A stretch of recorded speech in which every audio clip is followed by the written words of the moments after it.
You are watching Live OK Television. Life okay समाचारको साथमा Balvatika school Pepsicola learning made simple Jiva live to your style wellness mall a natural way to improve your health. नमस्कार, life okay समाचारमा स्वागत छ। सुरुमा मुख्य समाचार। मुलुकको परिवर्तन गुम्ने खतरा कायमै रहेको अध्यक्ष प्रचण्ड। नेपाल भारत सीमाका विषयमा समाधान गर्नका लागि आग्रह। नेपाल बार एसोसिएसनको निर्वाचन सम्पन्न।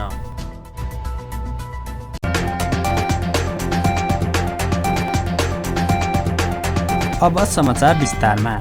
नेकपा माओवादी केन्द्रका अध्यक्ष पुष्पकमल दाहाल प्रचण्डले मुलुकको परिवर्तन गुम्ने खतरा कायमै रहेको बताउनु भएको छ। शनिबार काठमाडौँमा आयोजित पार्टी प्रवेश कार्यक्रममा प्रचण्डले माओवादी केन्द्रले मुलुकमा परिवर्तन ल्याएको र मुलुकको नेतृत्व भने परिवर्तन रोक्नेहरूका हातमा जाने अवस्था निम्तिएको भन्दै परिवर्तनमाथि खतरा कायमै रहेको बताउनु भएको हो। अहिले माओवादीले जितेको पालिकाहरूमा मात्रै राम्रो काम हुन सकेको उहाँले दाबी गर्नुभयो। भरतपुर महानगरपालिकामा अन्य पालिका भन्दा राम्रो काम भएको भन्दै प्रचण्डले माओवादीले जितेका स्थानीय तहमा राम्रो काम भएको बताउनुभयो। मुलुकको हरेक पालिकामा सुशासन, विकास तथा समृद्धिको ढोका खोल्न आवश्यक रहेको उहाँको भनाइ छ। पार्टीको सरकार अब कति दिन चल्ने हो अनि लगातार राजनीतिक अस्थिरता चाहिँ फेरि कायमै छ।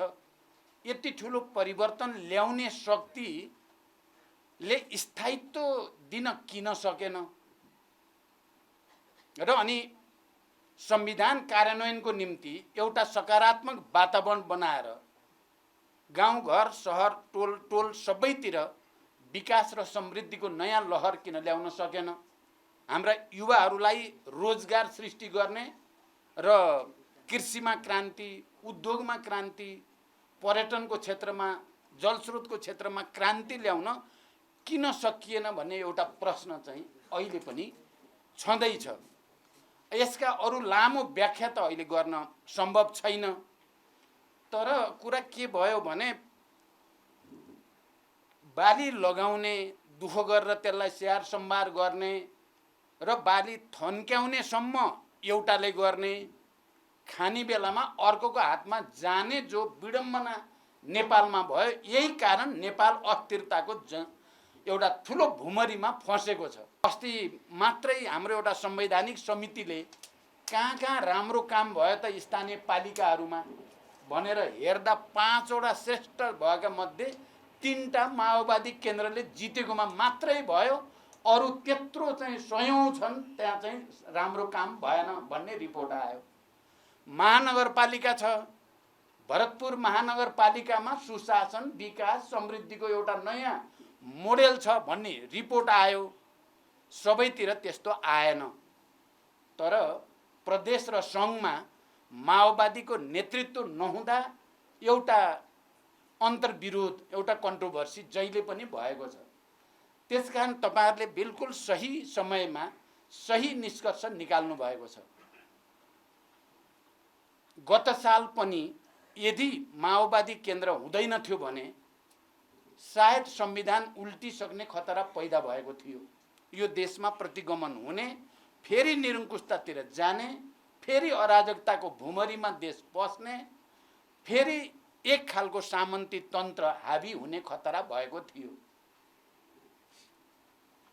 यो सबभन्दा ठुलो कुरा विचार र प्रवृत्तिको हुँदो रहेछ। मान्छेको दिमागभित्र कस्तो विचार प्रवृत्तिले काम गरेको हुन्छ, अझ नेताहरूको, त्यसको धेरै ठुलो अर्थ हुँदो रहेछ। हामीले जनयुद्ध, शान्ति सम्झौता, संविधान सभाबाट संविधान, सङ्घीय लोकतान्त्रिक गणतन्त्रको संविधान बनेपछि निर्वाचन नहोला कि भने जस्तो स्थितिबाट निर्वाचनतिर लैजाने अनि विकास र समृद्धिको यात्रातिर लैजाने जमरको माओवादी केन्द्रले गर्दै आयो र प्रत्येक पटक सङ्कटमा देश पर्न लाग्यो भने त्यो सङ्कटबाट बचाउने र अगाडि बढाउने काम आफू त्याग गरेर भए पनि माओवादीले गर्दै आएको छ। कार्यक्रममा प्रचण्डले केही भूतपूर्व सैनिकहरूलाई माओवादी प्रवेश गराउनु भएको थियो।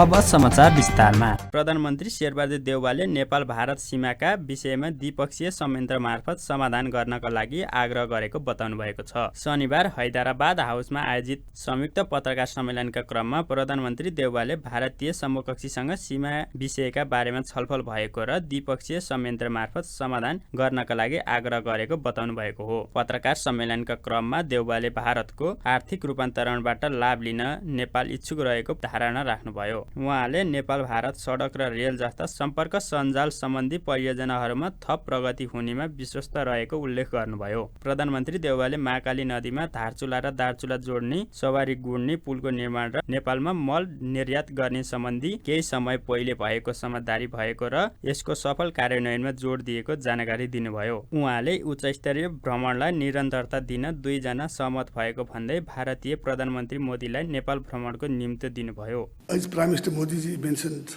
already, Modi ji and I have friendly talk and fruitful discussion on various aspects of India-Nepal relations and shared our perspective on further strengthening our friendly ties with forward-looking approaches. India and Nepal share age-old, time-tested and multi-dimensional ties that covers all spheres of our interaction. We share democratic values, culture ethos, and civilization linkage, and similar ambition in inclusive development. The relations between our two countries have been widened and deepened with passage of time. These relations have been enriched by close people-to-people contact. We also witnessed exchanges of MOU on technical cooperation in the railway sectors. We both are confident that further connectivity, project, road, railway, and gain further momentum. Likewise, we have discussed cooperation in civil aviation. We have discussed Nepal's request additional air entry route to Nepal through Mahendragarh, Nepalganj, and Janakpur. I also requested for concurrence of near border flight operation to supply operationalize Gautam Buddha International Airport in Bhairua. A few weeks ago, India and Nepal signed 2 MOU on construction of motorable bridge for Darchula. I extend my sincere appreciation to the Government of India for substantial support in our reconstruction efforts. We are witnessing the progress in constructing. As I would like to speak now that we discussed the boundary issues, and I urged Modi to resolve through the establishment and a bilateral mechanism. त्यस्तै भारतका प्रधानमन्त्री नरेन्द्र मोदीले नेपाली समकक्षी शेरबहादुर देउवाको भारत भ्रमणले दुई देशबीचको सम्बन्ध थप प्रगाढ हुने विश्वास व्यक्त गर्नुभयो। देउवा र आफूबीच नेपाल र भारतका सम्बन्धमा विविध पक्षका बारेमा छलफल भएको उहाँले बताउनुभयो। त्यस्तै मोदीले नेपाल र भारतबीच ऊर्जा क्षेत्रमा साझेदारी हुनुपर्नेमा जोड दिनुभयो कि नेपाल से पावर आयात करने के कई और प्रस्तावों को भी स्वीकृत किया जा रहा है। मुझे इस बात की प्रसन्नता है कि नेपाल इंटरनेशनल सोलर अलायंस का सदस्य बन गया है। इससे हमारे क्षेत्र में सस्टेनेबल, एफोर्डेबल और क्लीन एनर्जी को बढ़ावा मिलेगा। फ्रेंड्स, प्रधानमंत्री देउबा जी और मैंने व्यापार और सभी प्रकार से क्रॉस बॉर्डर कनेक्टिविटी उस इनिशिएटिव्स को प्राथमिकता देने पर भी सहमति जताई। जयनगर कुर्था रेल लाइन की शुरुआत इसी का एक भाग है। दोनों देशों के लोगों के बीच सुगम, बाधा रहित आदान प्रदान के लिए ऐसी योजनाएं बेहतरीन योगदान देगी। नेपाल में रुपे कार्ड की शुरुआत हमारी फाइनेंशियल कनेक्टिविटी में एक नया अध्याय जोड़ेगी। अन्य प्रोजेक्ट्स जैसे नेपाल पुलिस एकेडमी, नेपालगंज में integrated check post, Ramayan circuit आदि भी दोनों देशों को और करीब लाएंगे। फ्रेंड्स, भारत और नेपाल के ओपन बॉर्डर्स का अवांछित तत्व द्वारा दुरुपयोग न किया जाए, इस पर भी आज हमने चर्चा की। सो क्रममा प्रधानमन्त्री देउबा र भारतीय समकक्षी मोदीले सोलु करिडोरमा प्रसारण लाइनको उद्घाटन गर्नुभयो। त्यस्तै उहाँहरूले हरियो झण्डा देखाएर जनकपुर जयनगर रेल सेवा उद्घाटन पनि गर्नुभयो भने 130 भन्दा बढी स्वास्थ्य चौकीहरू र रुपे डिजिटल कार्डको संयुक्त उद्घाटन गर्नुभयो। त्यस्तै प्रधानमन्त्री देउबाको भारत भ्रमणका क्रममा नेपाल र भारतबीच विभिन्न 4 वटा सम्झौता भएको छ। दुई देशबीच नेपाल र भारतबीच अन्तर्राष्ट्रिय सोलर अलायन्स, रेलवे सम्बन्धी प्राविधिक सहयोग, पेट्रोलियम पदार्थ आपूर्ति र नेपाल आयल निगम र भारत आयल कोर्पोरेसन बीच प्राविधिक विज्ञता सम्बन्धी सम्झौता भएको हो।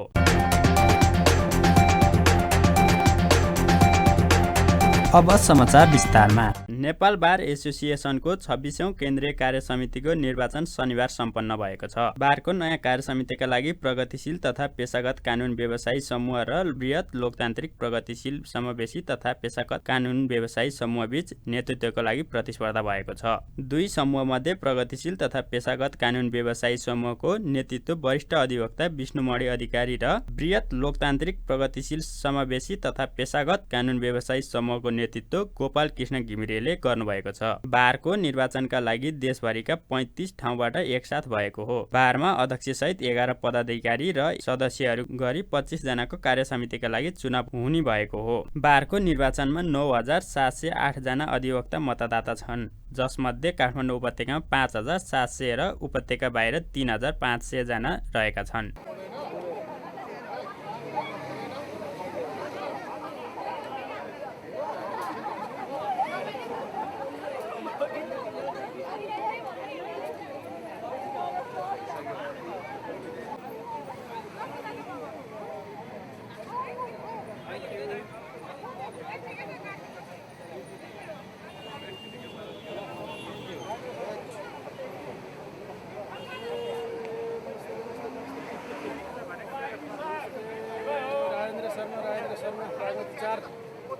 राजेन्द्र शर्मा बागमती 4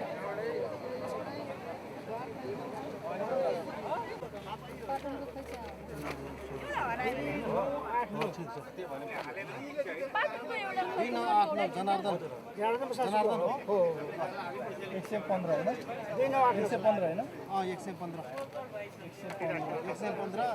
2 कने हो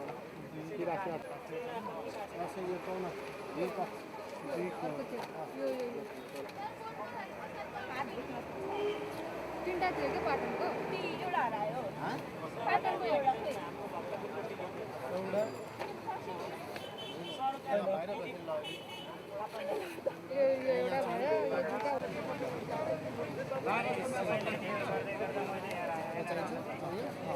घुट्नमा एकमा जानु ल हजुर 28 रोशन कुमार 28 हो कि 27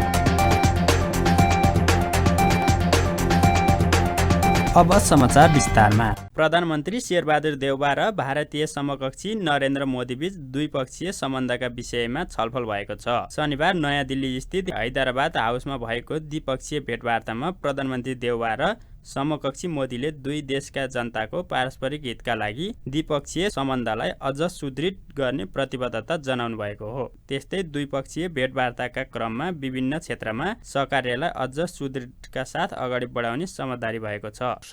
आर्थिक सहयोग भारत और नेपाल के बीच हो, व्यापार, ट्रेड और कॉमर्स भारत और नेपाल के बीच में वो बहुत ज़्यादा इम्पोर्टेंट एक क्षेत्र है जहाँ की हम उम्मीद कर सकते हैं कि आज उस पर कुछ बातें हुई होंगी, कुछ समझौते हुए होंगे। पावर और पावर जनरेशन, खासकर हाइड्रो इलेक्ट्रिक पावर की बात आती है, उस पर भी कुछ समझौते होने की उम्मीद की जा सकती है।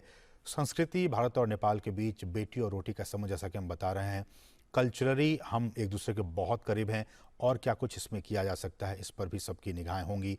शिक्षा के क्षेत्र में हम जानते हैं कि बहुत से छात्र, नेपाल के छात्र हिंदुस्तान के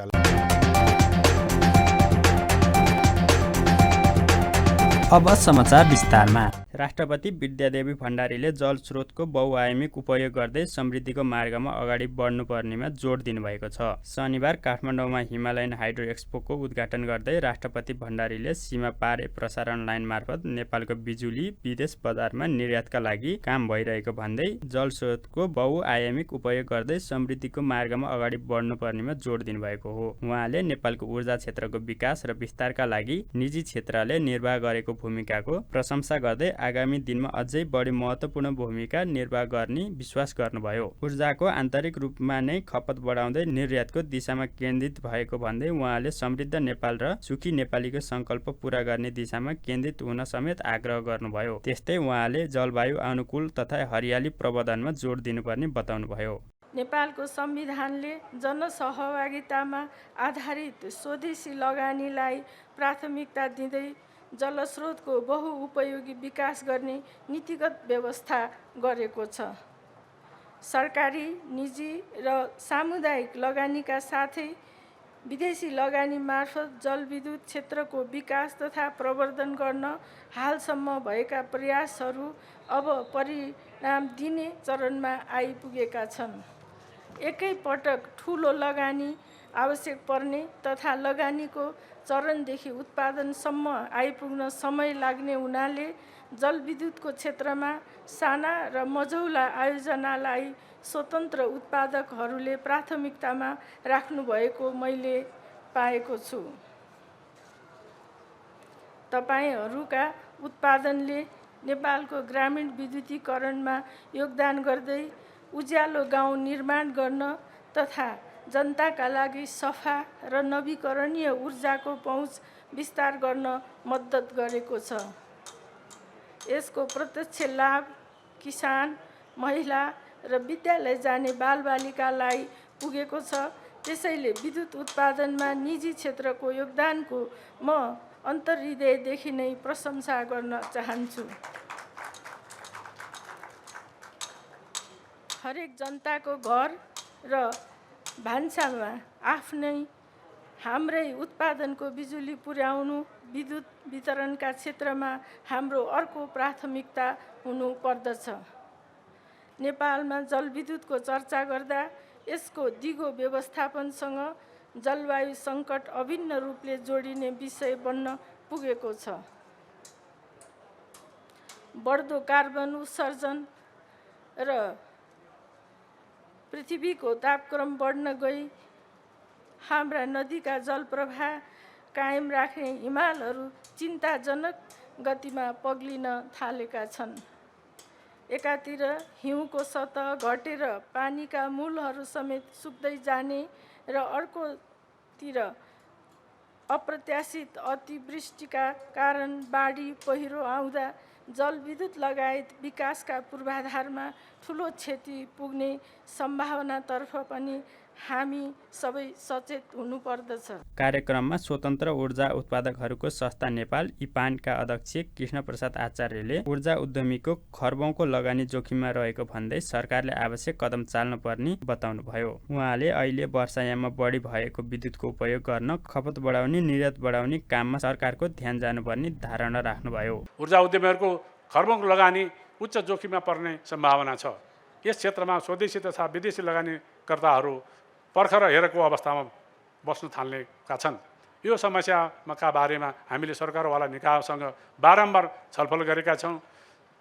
चाँडै हामीलाई विश्वास छ चाँडै नै यस सम्बन्धमा नेपाल सरकारले आवश्यक निर्णय गर्नेछ।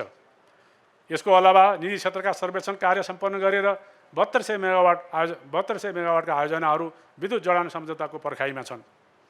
यसरी हेर्दा 27 वर्षमा निजी क्षेत्रले 15,000 मेगावाटभन्दा बढी आयोजनाहरूको पहिचान, अध्ययन, विकास र सञ्चालनमा करिब 10 खर्ब रुपियाँ लगानी गरिसकेको अवस्था छ। आगामी 5 वर्षमा थप 17 खर्बभन्दा बढी लगानी हुने देखिन्छ। निजी क्षेत्रको यस्तो उत्साहजनक लगानीबाट अहिले मुलुकमा लोड सेडिङ मुक्त भएको छ।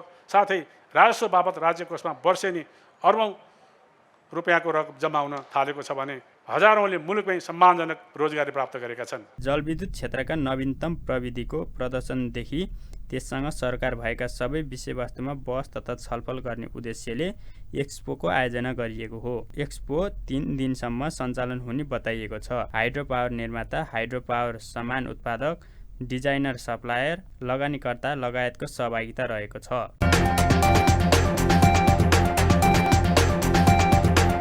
अब समाचार विस्तारमा। नेपालमा थप 11 जनामा कोरोना संक्रमण पुष्टि भएको छ। देशभर गरिएको 2083 पीसीआर परीक्षणका क्रममा 10 जना र 1277 एन्टिजेन परीक्षणका क्रममा 1 जनामा कोरोना संक्रमण पुष्टि भएको हो। त्यस्तै कोरोनाका कारण शनिबार पनि कसैको मृत्यु नभएको स्वास्थ्य मन्त्रालयले जनाएको छ। त्यस्तै थप 90 संक्रमित कोरोना मुक्त हुँदा हालसम्म नेपालमा 9,65,559 जना निको भएका छन्। हाल नेपालमा 941 सक्रिय संक्रमित आइसोलेसनमा रहेको मन्त्रालयले जनाएको छ।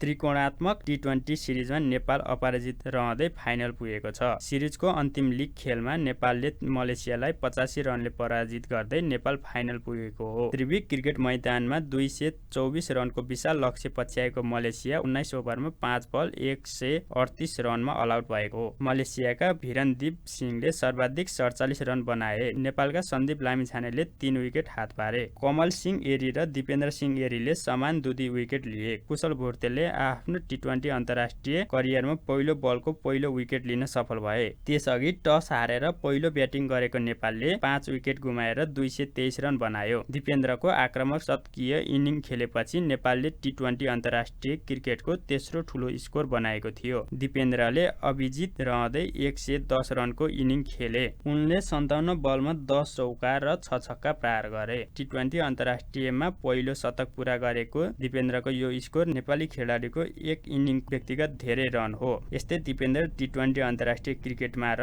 एक दिवसीय अन्तर्राष्ट्रिय क्रिकेटमा पूरा गर्ने दोस्रो नेपाली खेलाडी बनेका छन्। सिरिजमा नेपालले 4 खेलमा 4 जित निकाल्दै तालिकाको शीर्ष स्थानमा फाइनल पुगेको छ।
एएफसी कप छनौट 2022 को प्लेअफ अन्तर्गत मच्छिन्द्र फुटबल क्लब र Sri Lankan club football blue star बीच खेलको सम्पूर्ण तयारी पूरा भएको छ। A division league champion Machhindra एएफसीले शनिबार काठमाडौँमा पत्रकार सम्मेलन गर्दै खेलको सम्पूर्ण तयारी पूरा भएको जनाएको छ। मच्छिन्द्रले मंगलबार ब्लू स्टारसँग प्रतिस्पर्धा गर्नेछ। मच्छिन्द्र र ब्लू स्टार बीचको खेल दशरथ रङ्गशालामा हुनेछ। मच्छिन्द्रले खेलको टिकट दर 1000 र 500 राखेको छ। भिआइपी तर्फ 1000 र सामान्य तर्फ 500 को टिकट दर राखिएको हो। खेल अघि सबिन राईको कन्सर्ट हुने मच्छिन्द्रले जनाएको छ। यस खेलको विजेताले दोस्रो चरणमा भारतको मोहन बङ्गानसँग खेल्नेछ, जुन खेल अप्रिल 12 मा हुनेछ। मच्छिन्द्रले पहिलो पटक एएफसी कप छनौट खेल्न लागेको हो। अघिल्लो पटक क्लब लाइसेन्स नभएको कारण मच्छिन्द्रले छनौटको मौका गुमाएको थियो। यस पटक भने मच्छिन्द्रले क्लब लाइसेन्स प्राप्त गरिसकेको छ। मच्छिन्द्र सहित मनाङ, त्रिभुवन आर्मी र एएफसीले क्लब लाइसेन्स पाएको छ। अन्त्यमा प्रमुख समाचार फेरि एकपटक। मुलुकको परिवर्तन गुम्ने खतरा कायमै रहेको अध्यक्ष प्रचण्ड। नेपाल भारत सीमाका विषयमा समाधान गर्नका लागि आग्रह। नेपाल बार एसोसिएसनको निर्वाचन सम्पन्न। हवस् त अहिलेका लागि लाइफके समाचार यति नै। हेर्दै गर्नुहोला लाइफके टेलिभिजन। नमस्कार।